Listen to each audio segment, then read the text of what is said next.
Jadi Bapak Kepala Desa ya langsung mau mendengar cerita ini sama orang yang melihat langsung perwujudan pocong gendon. Jadi sore Bapak Kepala Desa ini ke rumah orang tersebut. Sesampainya di depan rumah orang tersebut, suara tangis dari keluarganya terdengar. Cepatlah Bapak Kepala Desa masuk dan ternyata orang yang mau ditemui Bapak Kepala Desa sudah meninggal dunia. Bapak Kepala Desa melihat wajah orang yang meninggal ini sama persis dengan wajah gendon ketika dia lihat pertama kali atau jenazah gendon ditemukan. Mulut menganga, matanya ini kebuka dan hitamnya ini ke atas. Bapak Kepala Desa langsung kebayang-bayang wajahnya gendon. Dan ketika ditanya sama anak istrinya, kenapa?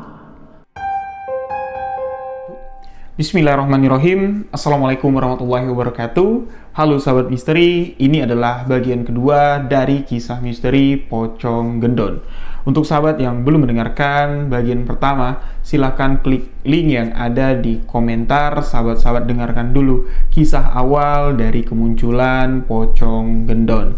Tapi saya ingin mengingatkan untuk sahabat-sahabat semua yang tidak berani mendengarkan teror yang mencekam, skip saja video yang satu ini. Buat sahabat-sahabat yang sudah penasaran seperti apa teror yang dilancarkan oleh pocong gendon dan kenapa pocong gendon bisa meneror warga, bahkan bisa menyebabkan kematian kepada warga yang melihat penampakan pocong gendon. Penasaran? Inilah teror pocong gendon.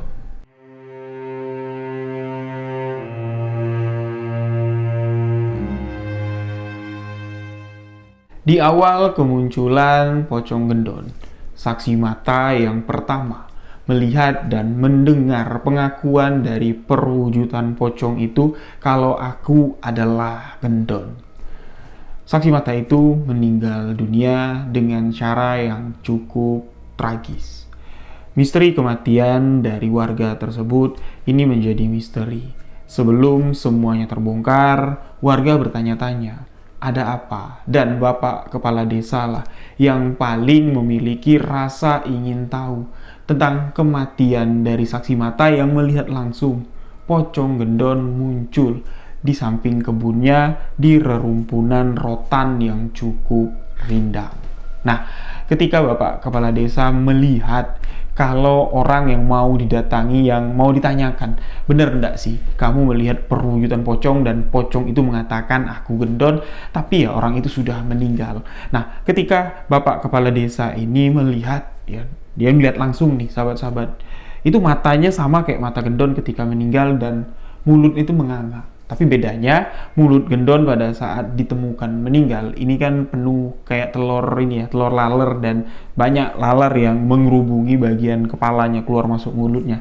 Nah, namun orang yang meninggal ini yang melihat pocong gendon ini itu bagian mulutnya itu bersih tapi bau busuk itu sudah mulai tercium dari dalam mulut yang nganga itu. Nah, keluarganya pun ditanya sama Bapak Kepala Desa, ini kenapa? Bapakmu sakit? Ini kenapa kok bisa kayak gini? Nah, diceritakan sama anaknya ya. Nah, anaknya ini kan saksi mata juga jatuhnya. Karena si bapak ini melihat kemunculan pocong gendon yaitu ketika dia pulang dari kebunnya itu bersama anaknya. Nah, anaknya ini bercerita sama Bapak Kepala Desa. Jadi, ya bapak tuh bilang mau tidur. Nah, jadi kami pun yo nganggap bapak tidur. Tapi dari luar ya, kami mendengar kayak ada suara geraman, kayak bapak ini menahan sesuatu lah. Nah, sekali dicek, bapak kondisinya sudah seperti ini. Nah, sembari anak ini berbisik di telinga Pak Lurah. Pocong gendon. Sekilas, ketika bapak baru meninggal, wajah bapak itu persis sekali seperti sosok pocong yang kulihat sama bapak semalam. Nah, Bapak Kepala Desa di sini sama, perasaannya sama, dan Bapak Kepala Desa minta sama anak itu, minta sama keluarganya, apa yang mereka ketahui tentang kematian bapaknya, ini ditutupin dulu. Jangan sampai membuat warga panik, karena ini kan belum bisa dapat kita pastikan. Nah, jadi yang mengurus jenazah, orang yang melihat pocong gendon ini, yang meninggalnya dengan penuh misteri, itu adalah Pak Ustadz yang juga mengurus jenazah almarhum gendon. Ketika prosesi pemakaman atau mulai dari pemandian, mengafani, disolatkan, kejadian-kejadian aneh seperti kejadian ketika gendon meninggal itu terulang kembali. Tapi bedanya ketika dikuburkan, ini kuburannya ndak anjlok ke bawah. Pak Ustadz pun di sini mengatakan kepada Pak Lurah, tolong diwanti-wanti sama warga desa kita. Aktivitas di malam hari kalau bisa itu ya bukan dibatasi, tapi ya ditiadakanlah, apalagi untuk melintasi area perkebunan rotan atau rerumpunan rotan yang ada di sekitar perkebunan, atau yang lebih pastinya lagi ya, tempat-tempat gendon sering main, ya sering menyendiri. Jadi kalau bisa jangan lewat situ dulu lah, sebelum kita dapat mengetahui apa yang sebenarnya terjadi. Nah, Bapak Kepala Desa ini bingung, ingin menyampaikan sama warga itu gimana. Nanti dikira kalau Bapak Kepala Desa ini ya nakut-nakutin warga, dan akhirnya Bapak Kepala Desa ndak nurutin ya apa yang diperintahkan sama Pak Ustadz. Jadi Bapak Kepala Desa ini lebih memilih untuk diam sementara sebelum mendapatkan kepastian. Keesokan harinya, tepatnya subuh. Jadi setelah sembahyang subuh berjamaah di masjid, nah, ada pengumuman dari masjid, innalillahi wa inna ilaihi rojiun. Telah meninggal dunia anak dari almarhum si A, anak dari bapak yang meninggal kemarin siang. Orang kedua yang menjadi saksi mata kemunculan sosok pocong gendon. Di pagi itu, seluruh warga desa heboh. Mereka di sini saling bertanya-tanya, loh, kok bisa kejadian seperti ini? Bapaknya meninggal kemarin, anaknya nyusul subuh. Ini ada apa? Nah, ketika dilihat jenazah anak itu, ini sama persis dengan jenazah bapaknya, sama persis juga dengan jenazah almarhum gendon. Nah, jadi pagi-pagi sekali jenazah itu langsung dimakamkan, sahabat-sahabat. Jadi tidak nunggu apa-apa lagi, tentunya keluarga korban atau keluarga yang meninggal ini dirundung duka yang begitu dalam. Nah, Bapak Kepala Desa lagi-lagi di sini diperingatkan oleh Pak Ustadz. Lebih baik kamu umumkan sekarang daripada ada korban lagi yang berjatuhan. Akhirnya Bapak Kepala Desa pun ini mengumumkan kepada seluruh warga desa kalau kampung kita sedang tidak baik-baik saja. Permintaan dari Pak Ustadz, ya sebelum masalah ini terpecahkan, kok bisa ada 2 korban yang jatuh setelah mengetahui atau melihat kemunculan pocong gendon. Jadi diharapkan lepas maghrib, saudara-saudara semua penduduk desa ini jangan ada yang keluar rumah. Dan ketika di rumah kalian mendengar suara-suara aneh atau ada yang hal-hal aneh lah terjadi, ya lebih baik tidak usah dilihat, lebih baik kalian berlindunglah atau kumpul di kamar. Takutnya nanti kalian akan melihat perwujudan yang dimaksud pocong gendon, dan takutnya kalian lagi yang akan menjadi korban. Nah, dari apa yang disampaikan Bapak Kepala Desa ini memicu pro dan kontra lagi, yang mana sebelumnya Bapak Kepala Desa ini juga sudah mendapatkan apa ya, kayak antara setuju dengan ndak lah ya pemikiran Bapak Kepala Desa, mulai dari untuk mengurus gendon semasa masih hidup sampai ketika gendon meninggal. Dan di saat pengumuman ini diumumkan sama Bapak Kepala Desa, sebagian warga yang percaya dengan apa yang terjadi ini berkaitan dengan si gendon yang memiliki ilmu hitam meninggal secara misterius, ini percaya dan mengikuti saran atau anjuran dari Bapak Kepala Desa. Sedangkan orang-orang yang ya kayak nggak mungkin lah, ini sudah takdir, sok-sokan lah ya, sok-sokan. Mereka pun ngapain kita harus takut dengan hal-hal seperti itu, kalau bisa kita lawan Bapak Kepala Desa. Pokoknya kita carikan solusinya. Pokoknya apa yang terjadi ini tidak ada kaitannya dengan hantu-hantu seperti itu. Nah, jadi mereka-mereka yang sok-sok berani ini, mereka tidak mau mengikuti instruksi atau anjuran dari Bapak Kepala Desa. Disitulah letak kesalahan warga dan sikap warga yang seperti itulah salah satu pemicu teror pocong gendon ini menjadi meluas dan memancing amarah dari sosok arwah gendon yang gentayangan. Pak Ustadz sudah memperingatkan, saudara, kita hidup di dunia ini memang harus memegang teguh keyakinan kita bahwa tak ada yang lebih kuat, tak ada yang dapat menentukan takdir kematian selain Allah Subhanahu wa Ta'ala. Dan di satu sisi kita juga harus tahu kalau dua sisi dari kehidupan dunia ini itu nyata. Sementara apa salahnya sebelum kita sama-sama dapat membuktikan apa yang terjadi, alangkah baiknya kita saling menjaga diri. Itu disampaikan Pak Ustadz dengan nada yang sedikit kayak seolah-olah kayak marah lah, tapi tidak marah bentak-bentak, enggak. Tapi ya warga yang sok-sok berani ini ya masa bodoh lah, mereka tidak peduli. Bahkan mereka ya kayak ada perkumpulan lah orang-orang yang menolak dengan teror pocong gendon dan mengatakan kalau desa kita baik-baik saja. Nah, di situ letak awal kesalahan dari penduduk desa ini. Terjadi lagi lah teror-teror selanjutnya yang sangat mengerikan sekali. Jatuhnya di hari ke-13 setelah gendon meninggal dunia.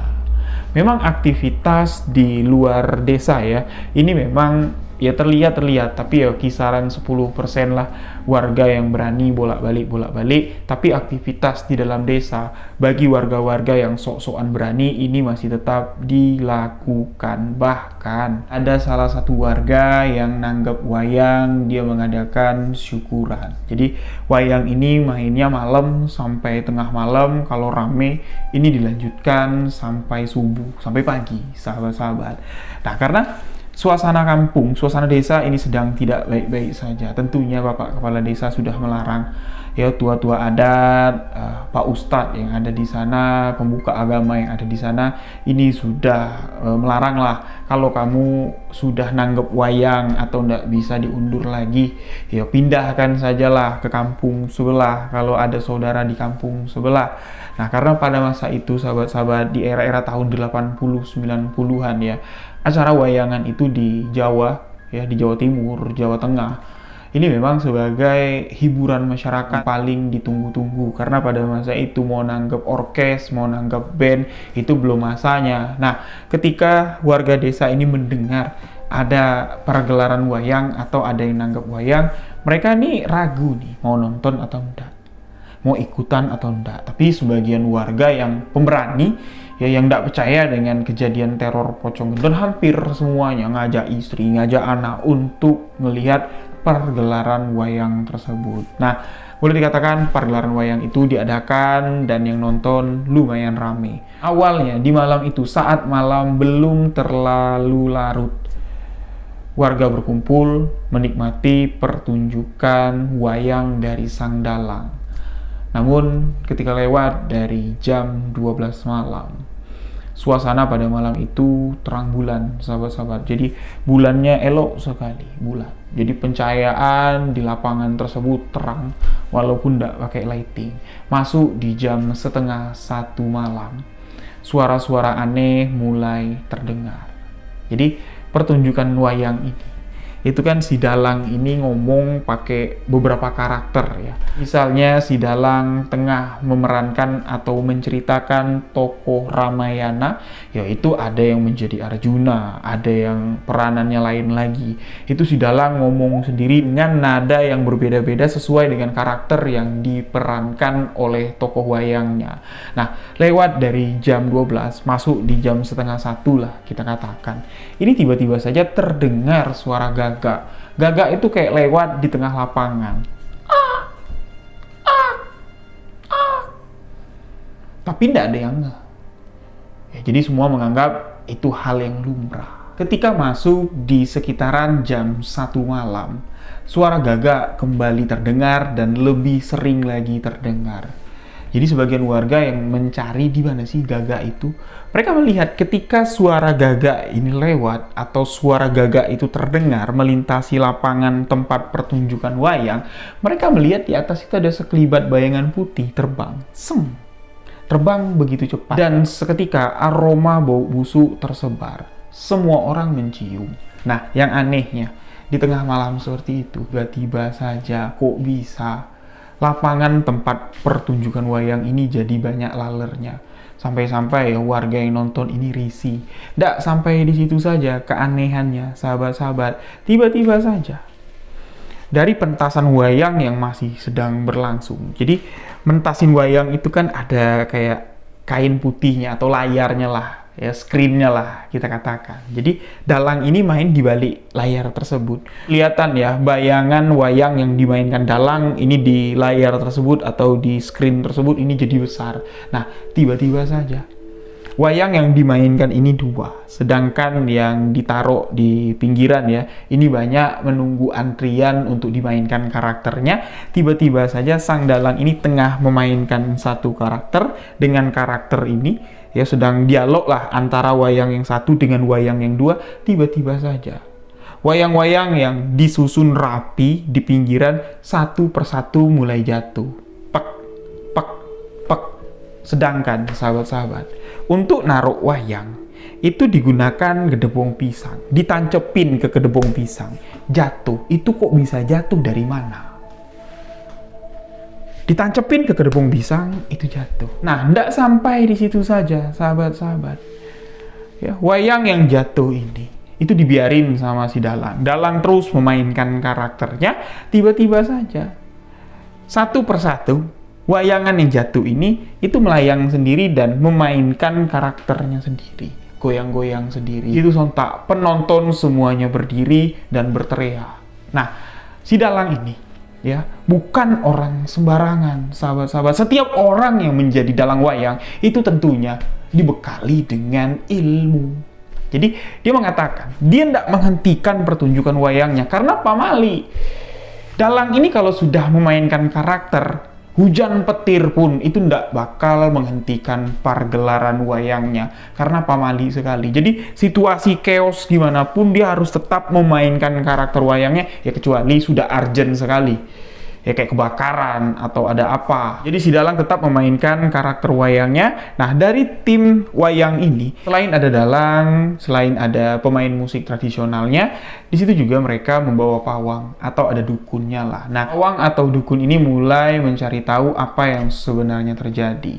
Dan ketika pawang atau dukun ini ya mengelilingi di sekitaran tempat pertunjukan wayang, dia mengatakan ini ada orang yang tidak senang dengan pertunjukan wayang kita pada malam ini. Jadi istilah kata kayak ini, satu guru satu ilmu, jangan saling mengganggu. Ya kalau tidak senang diomongin, jangan sampai mengganggu pertunjukan untuk warga di sini. Nah, seketika saja wayang-wayang yang kayak main sendiri itu jatuh, tek tek tek, dan diambillah sama si dukun, kembali diserahkan sama dalang, dan si dalang ini nancepin satu-satu tokoh wayang tersebut. Dan setelah wayang itu kembali ditancapkan di gedebong pisang di tempatnya semula, si dalang ini kayak memainkan karakter yang berbeda dari tokoh perwayangan yang diceritakannya. Jadi ingat sahabat-sahabat ya, dalang ini terus memainkan karakternya ini, ya, jalan cerita dari tokoh perwayangan ini masih terus dimainkan walaupun keadaan tadi sempat chaos. Nah, tiba-tiba saja sudah dia naruh wayang satu-satu sambil menjalankan satu tokoh wayang di tangan sebelah sininya. Nah, itu tiba-tiba saja tokoh wayang ini itu berubah karakter. Jadi tokoh wayang ini mengaku dirinya adalah gendon. Iki aku Ki Gendon. Aku milu yo. Aku milu kamu. Itu jelas sekali suara itu. Dan dari wayang yang dimainkan, satu karakter wayang yang dimainkan, terlihat di layar itu, ya wayang ini bergerak. Dan seketika saja ada sosok bayangan pocong muncul dari layar tersebut. Dan ketika pocong itu muncul, seluruh warga yang ada di lapangan yang tengah menyaksikan pertunjukan wayang lari terbirit-birit. Semuanya ketakutan, semuanya baru percaya kalau teror pocong gendon itu nyata. Apakah teror sampai di situ saja? Nggak, sahabat-sahabat. Setelah semuanya bubaran, setelah lari, ternyata si dalang ini kesurupan. Bahkan dukun yang mengawal pergelaran wayang tersebut sampai ngos-ngosan dan angkat tangan untuk mengeluarkan sosok yang menguasai tubuh si dukun. Dukun ini berperilaku layaknya seperti gendon sebelum meninggal. Jadi setelah dukun ini kesurupan dan mengatakan, iki aku gendon, aku milu sampean yo. Aki itu mulai duduk mencangkung. Gedebong pisang, tempat nancepin wayang, itu dicakar-cakar sama si Aki ini. Dan si Aki minta ayam. Aku minta ayam. Nah, dukun ini kan mencoba untuk menetralisir. Itu diketawain sama si Aki yang kesurupan pocong gendon. Bukan lawan sampean. Mulai sampean. Bawain aku ayam betina. Jadi warga yang takut ini udah pada lari. Tuan rumah terpaksa di tengah malam ini ke kandang ayam dia. Ini ngambil 1 ekor ayam betina, dikasih ke pocong gendon yang merasuki si dalang ini. Dan tuan rumah ini melihat, orang-orang yang ada di sana melihat ayam betina yang hidup itu, badannya dipegang, kepalanya dipegang, itu dipelintir, putus lehernya, sahabat-sahabat. Itu diminum darahnya sama si dalang. Dan dalang itu setelah minum darah ayam segar itu, dia berekspresi kayak nikmat sekali. Enak iki. Semua orang yang menyaksikan kejadian itu merasakan ketakutan yang begitu sangat, sahabat-sahabat. Nah, dukun yang seharusnya ini dapat menetralisir kekuatan atau sosok pocong gendon yang merasuki si dalang ini sampai ngap-ngapan angkat tangan. Aku ndak sanggup, aku ndak kuat. Carikan yang lain. Aku ndak kuat. Nah, sampai waktu mendekati waktu subuh, terdengar kabar lah, Bapak Kepala Desa sudah ke sana, Pak Ustadz sudah ke sana. Pak Ustadz di sini bukan datang untuk menetralisir si dalang yang kesurupan. Nggak. Pak Ustadz cuman ingin melihat dan istilahnya memastikan, bener nggak sih kalau itu adalah perwujudan dari pocong gendon. Pak Ustadz mengatakan, ya wis, kalau nggak bisa dikeluarin ya kita tunggu pagi. Ya insya Allah kalau udah pagi, matahari udah muncul, setan itu bakal keluar sendiri. Ya kalau nggak mampu ya wis, istirahat kamu. Pak Ustadz bilang kayak itu sama si dukun. Nah, jadi menjelang pagi, macam-macam kelakuan si dalang ini. Tapi dia nggak bisa diajak komunikasi, sahabat-sahabat. Jadi kalau ditanya, dia cuma menatap tajam. Dia tidak jawab. Jadi dia ngoceh sendiri. Nah, disaksikanlah sama Bapak Kepala Desa, disaksikan juga sama Pak Ustadz. Singkat cerita, subuh pun masuk. Matahari mulai terbit, orang-orang sudah menyelesaikan ibadah sholat subuh berjamaah di masjid. Ketika Pak Ustadz, warga yang dari masjid datang lagi ke lapangan tersebut untuk melihat keadaan si dalang seperti apa, alhamdulillah si dalang itu sudah tidak kesurupan lagi, tapi kondisinya dia masih tidak sadarkan diri, masih pingsan lah. Nah, ketika pagi datang, itu dalang dibawa pulang ke rumahnya, si dukun juga pulang, pentasan wayang itu pun sudah dibubarkan, dan yang menjadi penanggung jawab atas kejadian ini tentunya si tuan rumah. Bapak Kepala Desa mengatakan, aku tidak ikut-ikutan yo. Aku sudah mengingatkan, tapi kamu yang tetap bersikeras.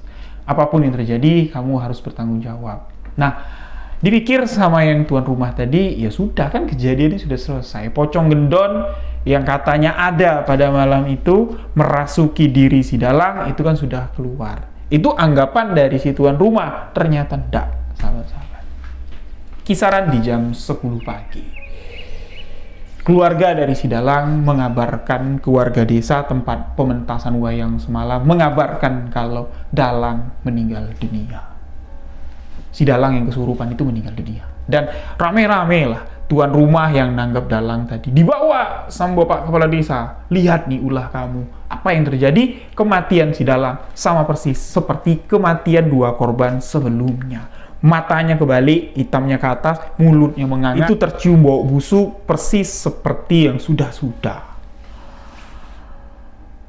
Pihak dari keluarga si Dalang ini bertanya kepada bapak kepala desa, opo sebenarnya yang terjadi di kampung sampean?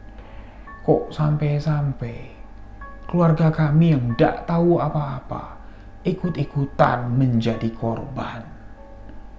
Ono opo iki? Nah, diminta pertanggungjawaban untuk segera menyelesaikan permasalahan ini. Karena keluarga dari si Dalang, mereka bukan orang sembarangan dalam arti kata, ya bukan pejabat, bukan orang penting, bukan petinggi lah di kampung tersebut, enggak. Tapi mereka adalah orang-orang yang mengerti tentang hal-hal mistik, mengerti tentang hal-hal yang berbau dunia gaib. Dan mereka mengatakan, iki sukmanya masih terlantar. Sebelum masalah ini diselesaikan, raganya tertanam, namun sukmanya entah kemana. Kematian ini belum selesai. Cepat selesaikan masalah di kampungmu, agar kami juga dapat tenang. Kami mengikhlaskan takdir kematian keluarga kami seperti ini, tapi kami tidak ikhlas kalau masalah ini belum dapat diselesaikan. mendengar permintaan dari keluarga almarhum Dalang yang meninggal dunia, Bapak Kepala Desa, Pak Ustadz, mengertilah kalau orang yang berhadapan dengan mereka ini sebenarnya tahu permasalahan ini penyelesaiannya gimana, ya tapi istilahnya mereka ndak mau campur tangan kalau mereka ndak diminta. Nah, disinilah ya Bapak Kepala Desa minta dengan hormat lah istilahnya. Kalau memang Bapak ini mengerti tentang apa yang terjadi, namun ya belum tahu pasalnya itu seperti apa, biar saya jelaskan. Diceritakanlah dari awal sampai akhir dan siapa sosok dari Gendon sewaktu dia masih hidup. Nah, mendengar penjelasan dari Bapak Kepala Desa, keluarga dari almarhum Dalang ini geleng-geleng kepala dan mengatakan, yo sama persis. Iki sama persis dengan apa yang terbayang di benakku. Kalau kalian ya, belum dapat mencari solusi untuk mengatasi permasalahan ini, marilah sama-sama kita menyelesaikan permasalahan ini. Yo, kami juga tidak tenang kalau permasalahan ini belum dapat diselesaikan. Dan dengan suara yang berbisik-bisik, keluarga dari almarhum Dalang ini mengatakan, 2 dari warga desamu yang meninggal kemarin, kejadiannya sama dengan keluargaku ini. Sukma mereka ini masih dibawa oleh Gendon. raga mereka sudah tertanam, namun mereka masih hidup di sisi lain dari dunia ini.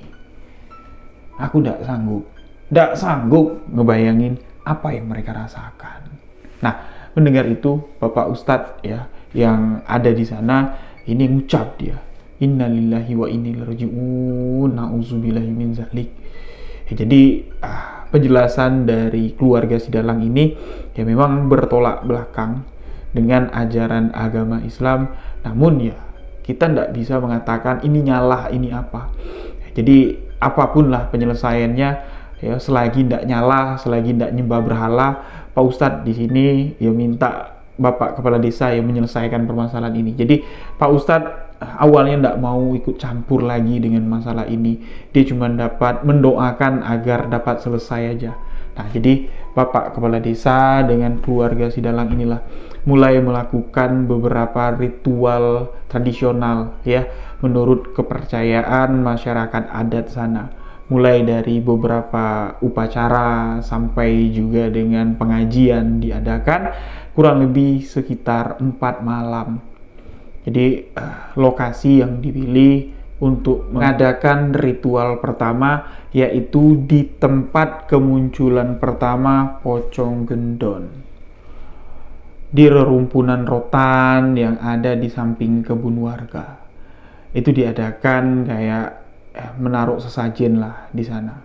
Jadi lengkap bungo rampe, ayam hidup, ya, ayam betina hidup berwarna hitam, berwarna putih, telur ayam, lengkap lah semuanya ditaruh di sana.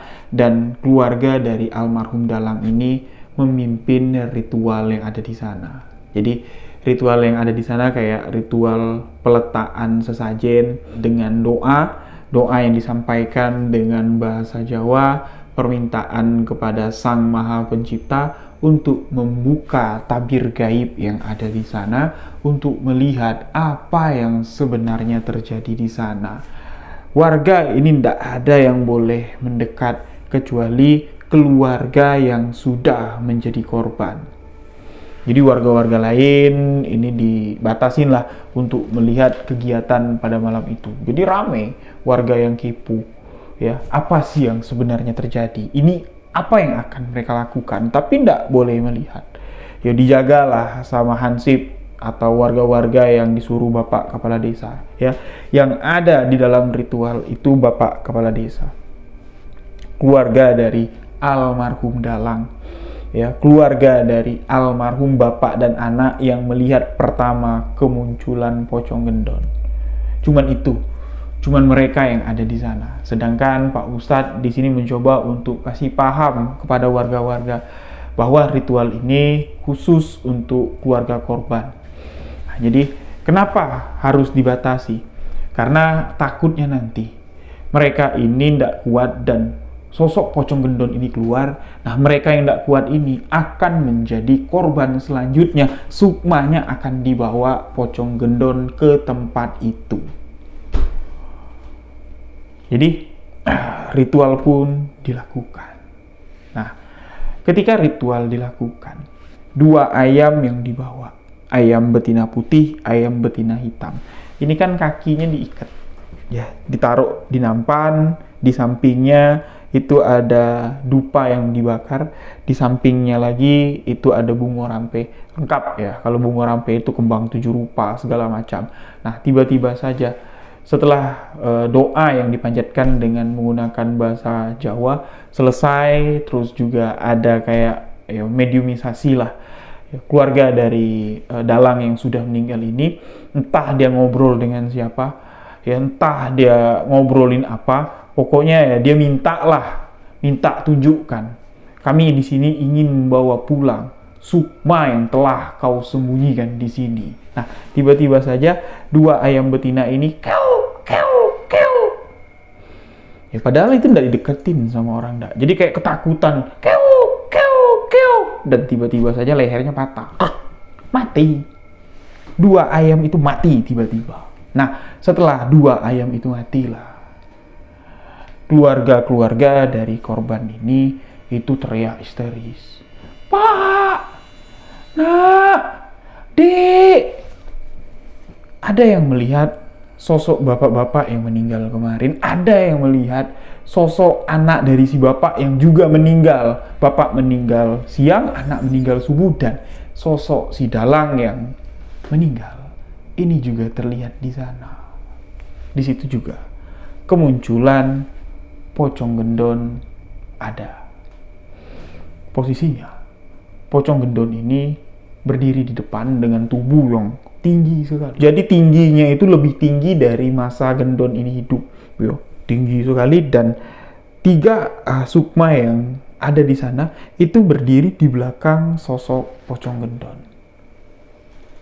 Mereka seakan-akan ya memang tertahan di sana, memang dibawa ke sana. Nah, di saat itulah keluarga ini histeris, keluarga ini mencoba untuk mendekat tapi dilarang.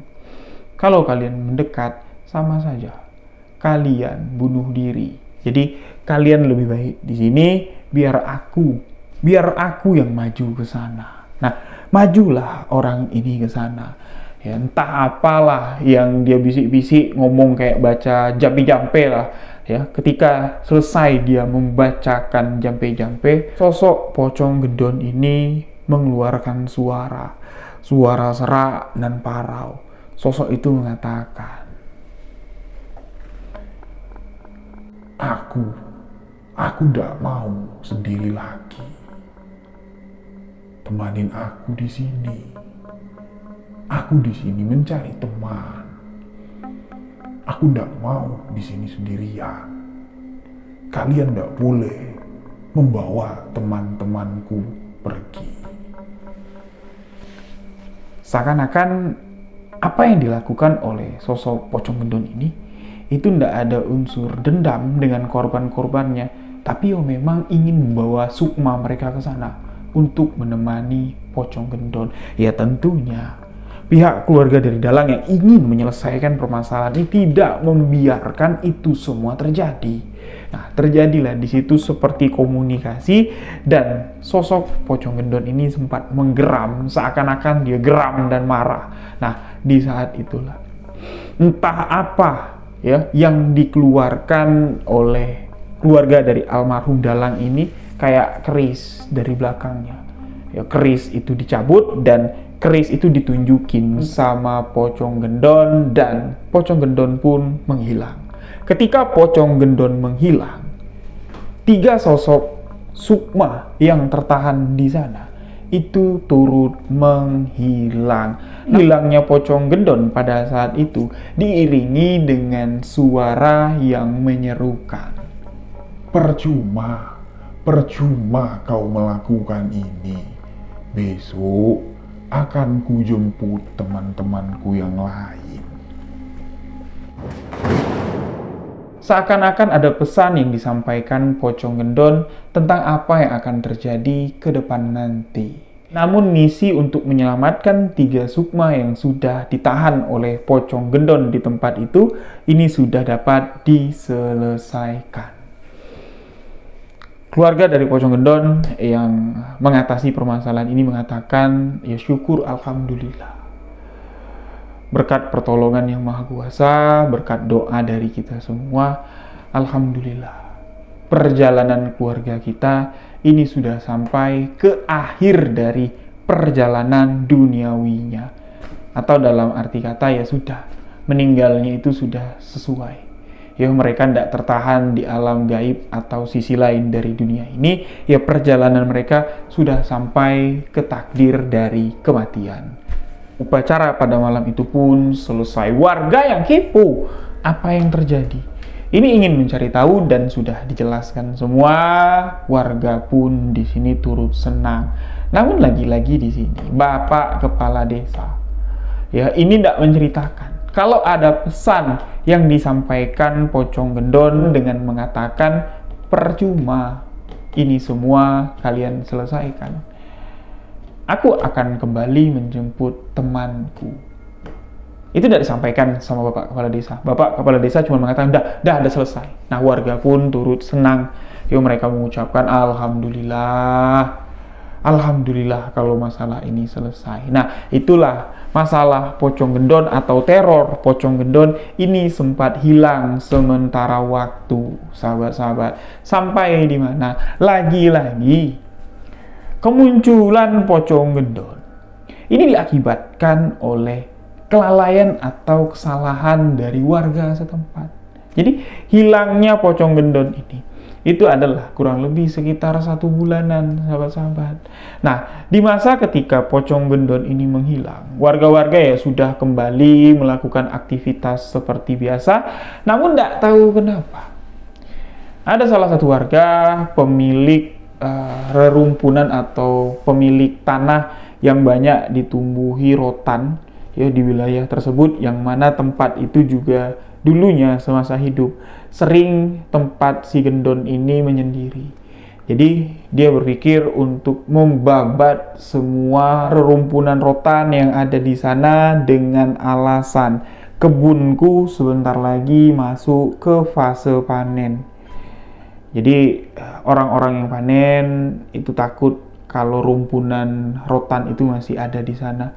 Takut nanti mereka ngelihat pocong gendon muncul di sana, ya sudah dibabat. Nah, mendengar ada yang membabat rumpunan rotan di sekitaran kebun dengan alasan seperti itu, warga-warga yang punya tanah yang ditumbuhi rumpunan rotan ini juga ikut membabat semua rotan-rotan yang ada di sana. Yang mana biasanya rotan ini sistemnya tebang pilih, sahabat-sahabat.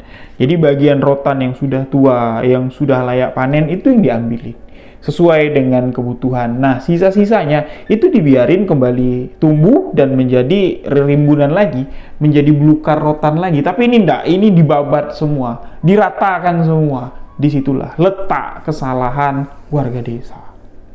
Seakan-akan warga ini merusak tempat favorit gendon sebelum meninggal, sering menyendiri. Nah, dari kejadian itu, sahabat-sahabat, orang pertama yang mencetus membabat seluruh rumpunan rotan. Alhasil, rerumpunan rotan itu semua dibabat. Dalam arti kata, rumah dari pocong gendon ini sudah dirusak, sudah tidak ada lagi. Akhirnya, pocong gendon pun kembali muncul. Pocong gendon mendatangi si pemilik tanah, orang yang membabat rumpun-rumpun rotan tempat gendon semasa hidup sering nongkrong di sana. Pada satu malam, sebut saja dengan nama Pak Lukman. Jadi Pak Lukman ini tidur di rumah besarnya. Ya memang orang kaya Pak Lukman nih, sahabat-sahabat. Ya jadi dia tidur di rumah besarnya. Pak Lukman ini istrinya sudah meninggal. Jadi di rumah besar itu dia tinggal sama anak-anaknya. Ya, anaknya sudah pada berkeluarga, tinggal di situ sama cucu-cucunya juga. Namun di kamar Pak Lukman tidur seorang diri. Nah, di malam itu ini langsung pengakuan dari Pak Lukman. Dia itu dibangunin sama suara. Terdengar seperti ini. Le, hei, Pak Lukman membuka mata, tapi tidak ada orang. Siapa ya? Lakli, manggil aku bukan. Duduklah Pak Lukman di atas tempat tidurnya, melihat jam 2 pagi. Mimpi kali. Tidur lagi lah si Pak Lukman ini. Baru mau menjemin mata, basah nih tangan Pak Lukman. Bagian wajah nih basah. Itu benar-benar ada air dan baunya busuk sekali. Ketika Pak Lukman kembali membuka mata, di hadapan Pak Lukman sudah berdiri sesosok pocong. Iki aku, gendon. Aku gendon. Melihat itu, Pak Lukman itu teriak, "Tolong! Nak! Tolong!" Suara teriakan Pak Lukman ini membangunkan seisi rumah. Ketika anak-anak Pak Lukman, mantu Pak Lukman masuk ke dalam kamar Pak Lukman, posisinya Pak Lukman ini terus ngoceh, seakan-akan tengah ngobrol dengan seseorang, tapi orangnya tidak ada. Ketika dipeluk ya sama mantu dari Pak Lukman, digoyang-goyang badannya, "Pak, kenapa Pak? Istighfar Pak, ini aku Pak. Pak, ini aku Pak." Pak Lukman sama sekali tidak menoleh, tidak sadar kalau itu mantunya yang tengah meluk Pak Lukman. Pak Lukman terus ngoceh, ya dia mengatakan, Kenapa kau kesini? Hei, jangan kesini, jangan pindah ke sini. Ini bukan tempatmu. Hei." Ya bingung lah orang-orang yang ada di sana. Nah, mantu Pak Lukman yang meluk Pak Lukman, ya, terus goyangin badan Pak Lukman. "Istighfar Pak, istighfar." Dia kan meluk dari samping posisinya, ya meluk kayak gini. Nah, tangan sebelah kiri ini tiba-tiba kayak ketempelan air ludah gitu, ketempelan kayak reak gitu loh, kayak lendir yang kental dari tenggorokan itu nempel di tangannya dan busuk sekali baunya. Nah, ketika dia melihat ini lendir apa, kok bau busuk, dia melihat ke depan, sosok pocong gendon itu ada di hadapannya. Iki aku gendon. Aku numpang yo di rumah ini. Bapakmu sudah merusak tempatku. Aku mau menempati rumah ini. Aku mau tinggal di sini. Barulah anggota keluarga lain yang ada di dalam kamar itu melihat kalau sosok pocong gendon ada di hadapan si Pak Lukman dan menantu Pak Lukman. Nah, jadi salah satu anak perempuan dari Pak Lukman ini keluar dari kamar berteriak, tolong, tolong, tolong. Buka pintu, berteriak keluar, minta pertolongan dari warga. Jadi warga rame, kenapa? Ada apa kok teriak malam-malam? Bapakku didatangin pocong gendon. Bukannya orang-orang kampung ini ya nolong, tapi mereka langsung masuk ke dalam rumah. Nggak ada yang bantuin tetangga-tetangga sekitar. Jadi balik lagi anak ini masuk ke dalam kamar, namun sosok pocong gendon sudah tidak ada lagi. Kekhawatiran dari keluarga Pak Lukman, takutnya Pak Lukman dan menantunya ini itu akan menjadi korban selanjutnya dari pocong gendon, kayak kejadian yang sudah-sudah. Jadi lekaslah pada malam itu juga anggota keluarga dari Pak Lukman ini mendatangi rumah Bapak Kepala Desa dengan mendatangi rumah dari Pak Ustadz. Jadi Pak Ustadz tengah malam sama Bapak Kepala Desa datanglah ke rumah Pak Lukman. Nah, ketika Pak Lukman menceritakan semua kejadian ini, ya, Pak Ustadz menyimpulkan, serahkan semua masalah ini kepada Allah Subhanahu wa Ta'ala. Kau membabat tempat itu adalah sesuatu yang baik, ya. Jadi terang, terus juga ya bikin orang tidak takut lah kalau lewat situ. Namun kebaikan yang kita anggap ini ya menjadi sebuah keburukan bagi sosok yang menempati tempat itu. Jadi satu-satunya jalan ya bantuan yang jadi satu-satunya jalan, tidak ada jalan lain selain meminta perlindungan kepada Allah Subhanahu wa Ta'ala. Insya Allah, kalau memang belum ada takdirmu mati, kau tidak akan mati. Kau tidak akan mati walaupun pocong gendon mengganggumu. Nah, jadi dengan apa yang disampaikan Pak Ustadz, keluarganya pun ya cukup tenang lah ya. Walaupun ya fakta yang sudah terjadi, 3 orang yang diganggu pocong gendon, 3-tiganya meninggal secara misterius. Jadi dari malam itu sampai pagi, mereka ini tidak ada yang tidur, keluarga Pak Lukman ini. Alhamdulillah sampai siang, tidak ada satupun dari Pak Lukman dengan menantunya tanda-tanda yang aneh. Cuman bekas ludah itu saja. Baunya na'udzubillahi min zalik, sampai-sampai ya anggota keluarga dari Pak Lukman ini ngungsi dia. Ngungsi dari rumah tersebut, yang mana tadinya kebun dari Pak Lukman ini kan siap panen. Itu tidak dipanen-panen. Mereka pergi keluar kota, tidak mau pulang dulu sebelum mendengar kabar pocong gendon tidak meneror kampung mereka lagi. Karena apa, sahabat-sahabat? Setiap orang yang membabat rimbunan rotan di wilayah tersebut dapat dipastikan akan didatangi oleh pocong gendon. Dan apa yang diinginkan pocong gendon pada saat itu? Ya didapat sama pocong gendon. Pocong gendon mengatakan, aku mau di sini. Aku mau menempati rumah ini. Karena Pak Lukman sekeluarga ini meninggalkan rumah besarnya, otomatis rumah itu kosong. Otomatis rumah itu tak berpenghuni. Disitulah setan iblis pada masuk, termasuk pocong gendon, sering menunjukkan dirinya di balkon rumah Pak Lukman.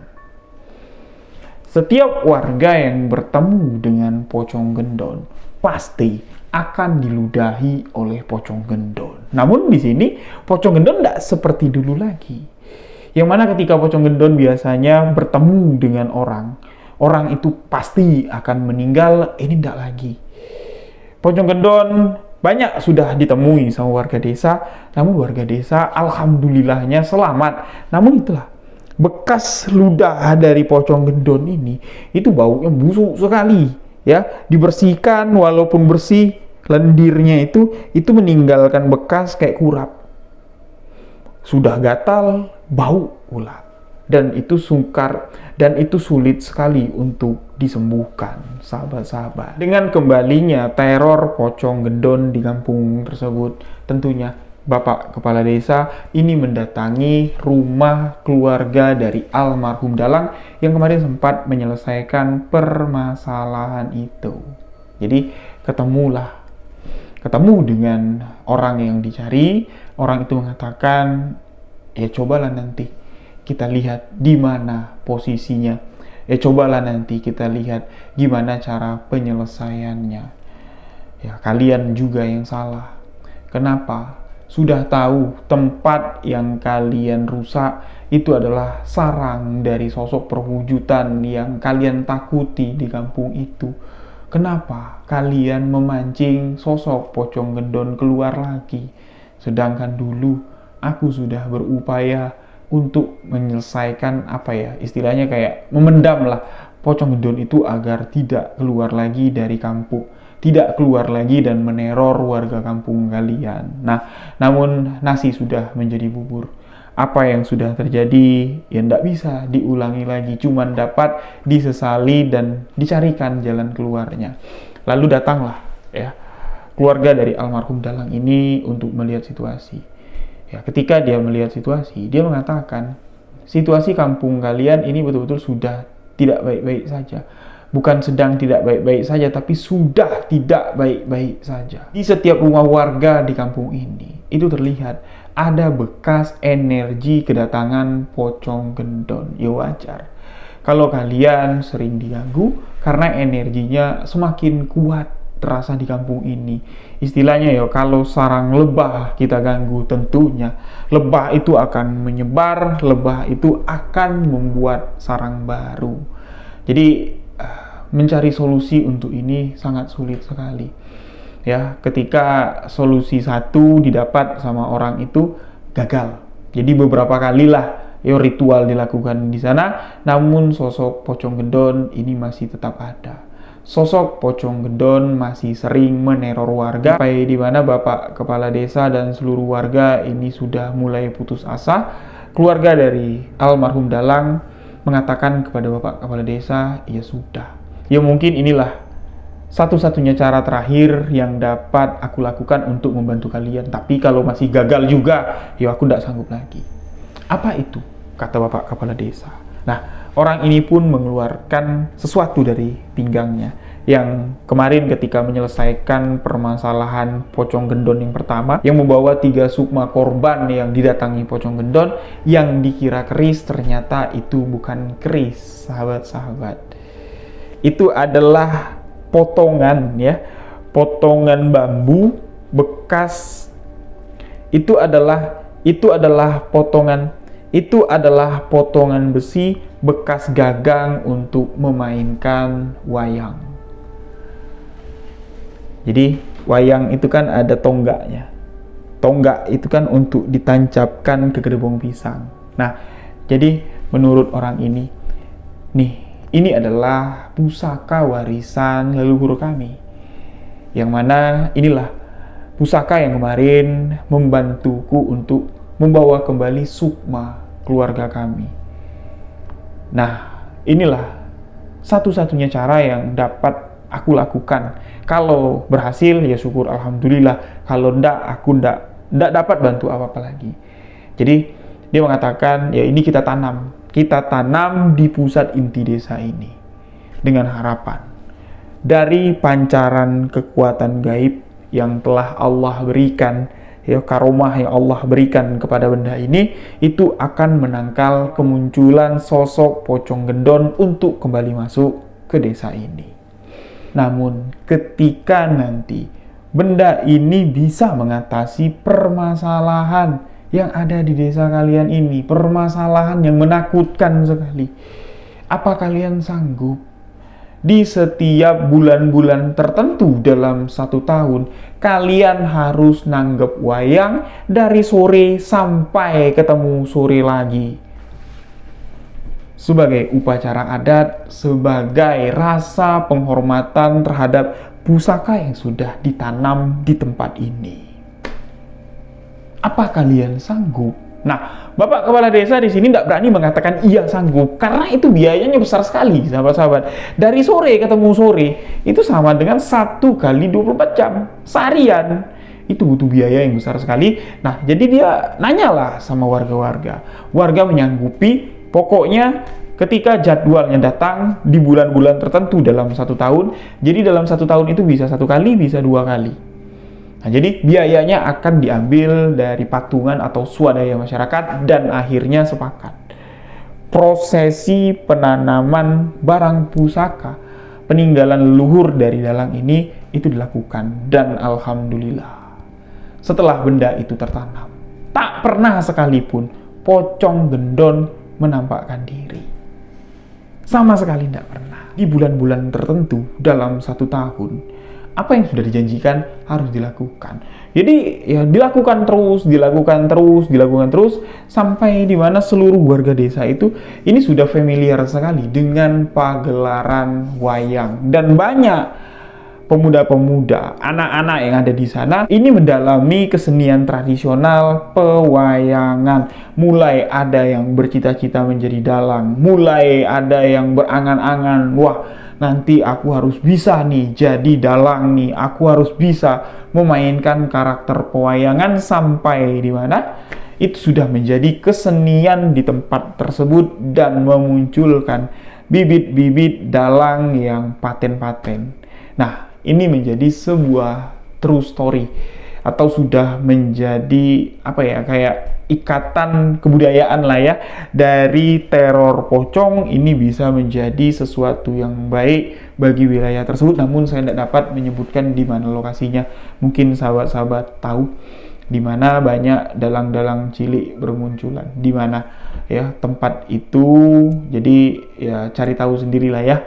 Nah, setelah kemunculan pocong gendon ini selesai ya, warga desa selalu mengenang cerita ini, selalu beringat-ingat.